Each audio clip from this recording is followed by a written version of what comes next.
Hello, folks. This is Glenn's rendition of the famous old-fashioned cocktail recipe. It's been a favorite of mine for many years. And it starts out with a slice of orange. And one of the keys to this recipe is to use the filthy dark cherries. About 3 of them in there will do. I don't use any sugar in this, but I do use a little bit of the liqueur of the cherries. I don't use those maraschino cherries. You'd ruin the entire effect of this drink, I assure you. Those are well suited for a banana split, perhaps. Now, what you want to do is you want to muddle up your fruit, combine that orange, get all the oils out of that orange and the cherries, and just kind of muddle all that into a rocks glass.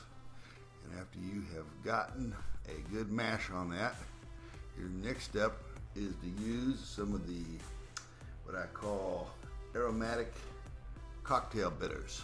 I have 2 varieties here, the orange and the classic. Use both.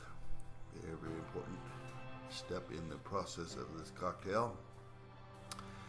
After that, you can use your choice of bourbon or rye. I'm using Bullet Frontier Bourbon whiskey here for mine.